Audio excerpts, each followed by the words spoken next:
Assalamualaikum warahmatullahi wabarakatuh. Selamat malam.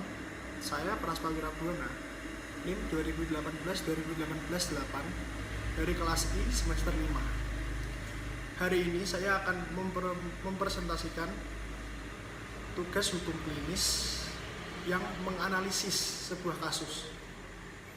Kasus yang akan saya analisis yaitu analisis kasus penipuan dalam jual beli mobil serta penyalahgunaan data pribadi. Latar belakang masalah. Tindak pidana sebagai fenomena sosial yang terjadi di muka bumi mungkin tidak akan pernah berakhir sejalan dengan perkembangan dan dinamika sosial yang terjadi di dalam masyarakat. Masalah tindak pidana ini nampaknya akan terus berkembang dan tidak akan pernah surut baik dilihat dari segi kualitas maupun kuantitas. Perkembangan ini menimbulkan keresahan bagi masyarakat serta pemerintah. Tindak pidana merupakan suatu bentuk perilaku menyimpang yang selalu ada dan melekat pada setiap bentuk masyarakat. Dalam arti bahwa tindak pidana akan selalu ada seperti penyakit dan kematian yang selalu berulang, seperti halnya dengan musim yang selalu berganti dari tahun ke tahun. Hukum pidana sebagai alat atau sarana bagi penyelesaian terhadap problematika ini diharapkan mampu memberikan solusi yang tepat. Oleh karena itu, pembangunan hukum dan hukum pidana pada khususnya perlu lebih ditingkatkan dan diupayakan secara terarah dan terpadu. Antara lain, kodifikasi dan unifikasi bidang-bidang hukum tertentu serta penyusunan perundang-undangan baru yang sangat dibutuhkan guna menjawab semua tantangan dari semakin meningkatnya kejahatan dan perkembangan tindak pidana. Berbagai macam tindak pidana yang terjadi dalam masyarakat, salah satunya adalah kejahatan penipuan.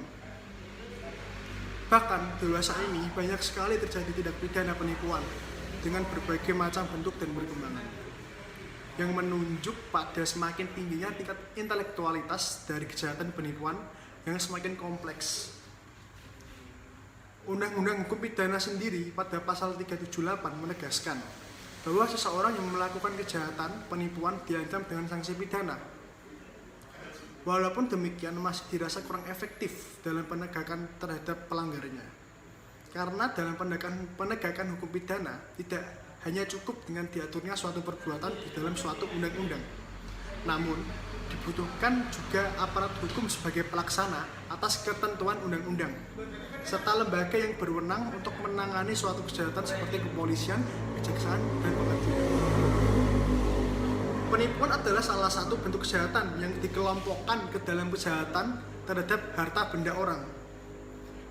Ketentuan mengenai kejahatan ini secara umum diatur dalam pasal 378 sampai dengan pasal 395 buku 2 bab 25 KUHP. Pasal 378 mengatur tindak pidana penipuan dalam arti sempit atau oblique sting. Pasal-pasal lainnya mengatur tindak pidana dalam arti luas atau bedrock, yang mempunyai nama-nama sendiri secara khusus. Di dalam ketentuan KUHP dipergunakan kata penipuan atau bedrock karena sesungguhnya di dalam bab tersebut diatur sejumlah perbuatan-perbuatan yang ditujukan terhadap harta benda di mana oleh pelakunya telah dipergunakan perbuatan-perbuatan yang bersifat menipu atau tipu muslihat. Adapun rumusan pasal 375 KUHP yaitu barang siapa dengan maksud menguntungkan diri sendiri atau orang lain secara melawan hukum dengan memakai nama palsu atau martabat palsu dengan tipu muslihat ataupun rangkaian kebohongan menggerakkan orang lain untuk menyerahkan barang sesuatu kepadanya atau supaya memberi hutang ataupun menghapuskan piutang diancam dengan pidana penjara paling lama 4 tahun. Selain itu, kemajuan zaman atau biasa kita sebut sebagai globalisasi menyebabkan modus-modus tindak pidana baru yang mendorong pelaku penipuan. Mudahnya mendapat akses kemana saja memberi celah kepada mereka untuk melancarkan aksinya. Akhir-akhir ini muncul motif kejahatan baru yang menyangkut dengan data diri seseorang. Ada banyak hal yang dapat dilakukan dari pencurian ini, mulai dari memperjualbelikannya hingga menggunakannya untuk mengambil sebuah pinjaman atau kredit. Untuk mendapatkannya pun terbilang cukup mudah. Sumber internet, pegawai birokrasi yang tidak tanggung jawab, atau mencurinya dari data rumah sakit dan sebagainya. Pemerintah juga tidak hanya tinggal diam. Pemerintah memberi perlindungan data pribadi melalui pasal 1 angka 1 Peraturan Menteri Komunikasi dan Informatika nomor 20 tahun 2016 tentang perlindungan data pribadi dalam sistem elektronik.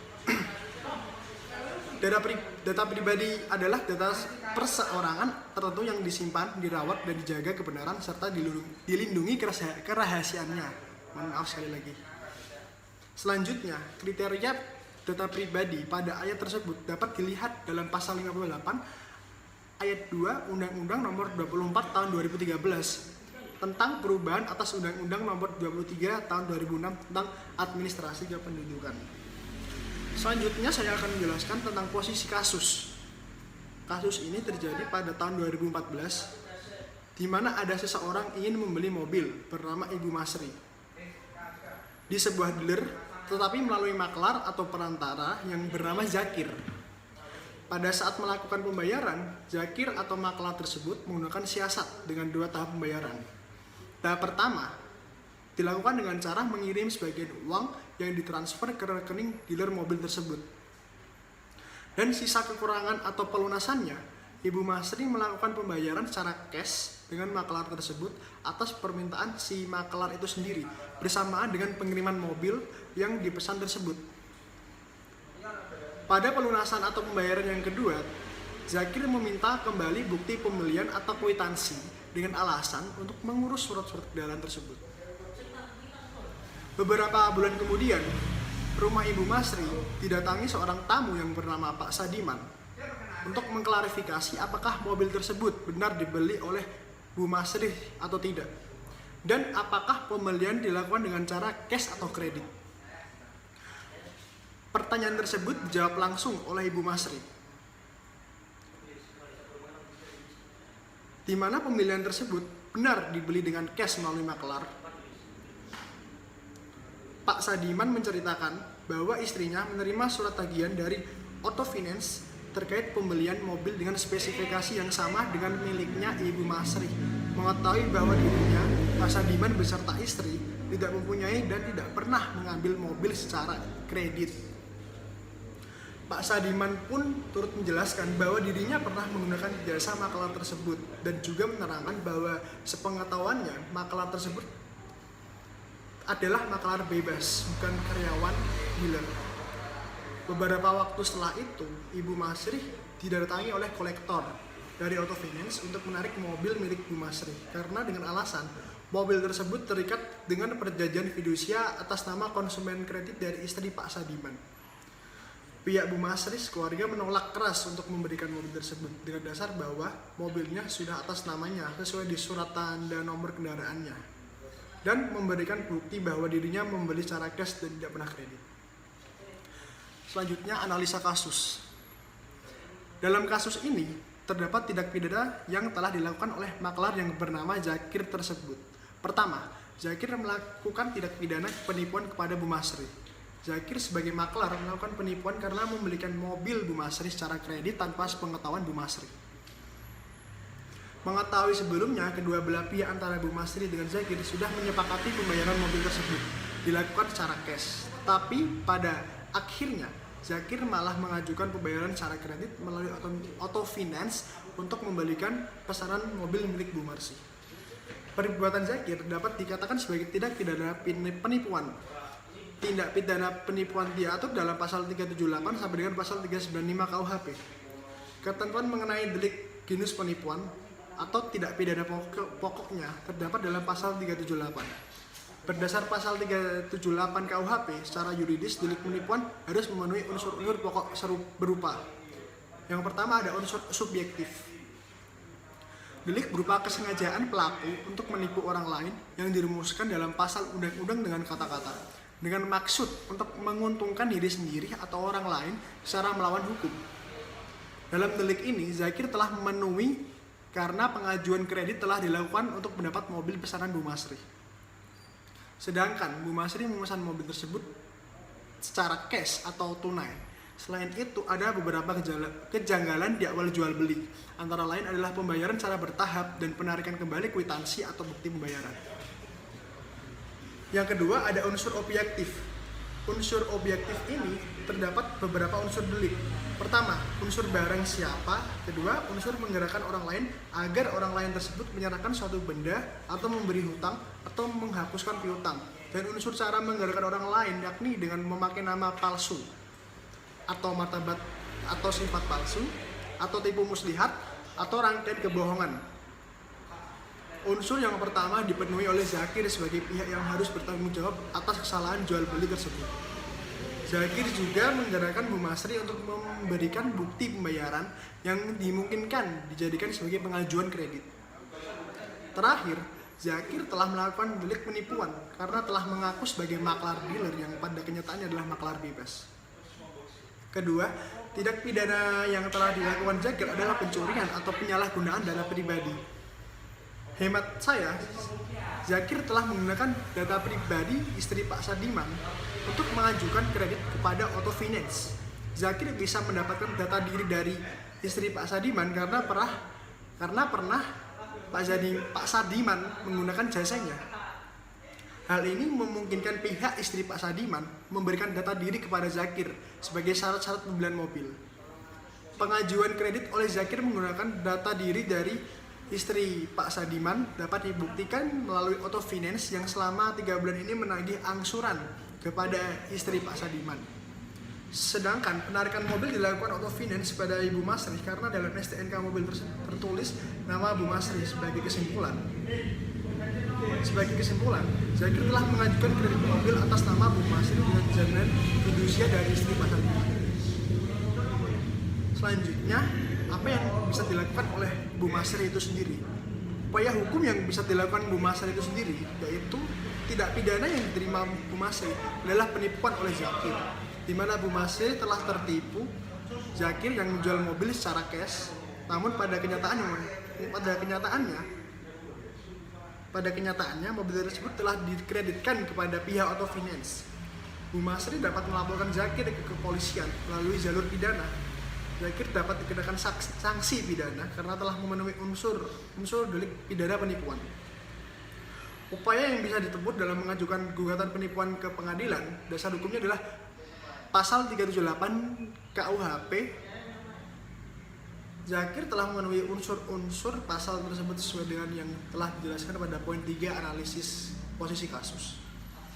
Selanjutnya, upaya hukum istri Pak Sadiman. Data pribadi Bu Suprih telah digunakan oleh Zakir untuk mengajukan kredit kepada Auto Finance. Hal ini dapat dibuktikan dengan adanya tagihan yang mengatasnamakan istri dari Pak Sadiman itu sendiri. Dalam hal ini, Bu Suprih dapat melakukan upaya hukum dengan mengajukan gugatan perdata melalui pengadilan negeri sesuai ketentuan Undang-Undang Nomor 11 Tahun 2008 tentang informasi dan transaksi elektronik sebagaimana telah diubah dengan Undang-Undang Nomor 19 Tahun 2016 tentang perubahan atas Undang-Undang Nomor 11 Tahun 2008 tentang informasi dan transaksi elektronik. Pasal 26 ayat 1 dan ayat 2 Undang-Undang 19 Tahun 2016 menegaskan sebagai berikut. Pasal 26 Undang-Undang Nomor 11 Tahun 2016 yang berbunyi, kecuali ditentukan lain oleh peraturan perundang-undangan, penggunaan setiap informasi melalui media elektronik yang menyangkut data pribadi seseorang harus dilakukan atas persetujuan orang yang bersangkutan. Yang kedua, setiap orang yang dilanggar haknya sebagaimana dimaksud pada ayat 1 dapat mengajukan gugatan atas kerugian yang ditimbulkan berdasarkan undang-undang ini. Gugatan ini juga ditegaskan kembali pengaturannya dalam pasal 32 Permenkominfo ayat 20 tahun 2016. Dalam upaya penyelesaian sengketa secara musyawarah atau melalui upaya penyelesaian alternatif lainnya, belum mampu menyelesaikan sengketa atas kegagalan perlindungan kerahasiaan data pribadi. Setiap pemilik data pribadi dan penyelenggara sistem elektronik dapat mengajukan gugatan atas terjadinya kegagalan perlindungan rahasia data pribadi. Yang kedua, gugatan sebagaimana dimaksud pada ayat pertama hanya berupa gugatan perdata dan diajukan sesuai dengan ketentuan peraturan perundang-undangan. Korban dapat mengajukan gugatan ganti rugi terhadap pihak yang menggunakan data pribadi tanpa izin berdasarkan pasal 1365 Kitab Undang-Undang Hukum Perdata. Pasal ini berbunyi, tiap perbuatan yang melanggar hukum dan membawa kerugian kepada orang lain mewajibkan orang yang menimbulkan kerugian itu karena kesalahan untuk menangani kerugian tersebut. Terima kasih, saya sudah mempresentasikan analisis saya sendiri untuk dalam kasus penipuan yang dialami oleh Bu Masri serta kerugian yang dialami oleh istri Pak Sadiman atau Ibu Supri. Terima kasih. Wassalamualaikum warahmatullahi wabarakatuh.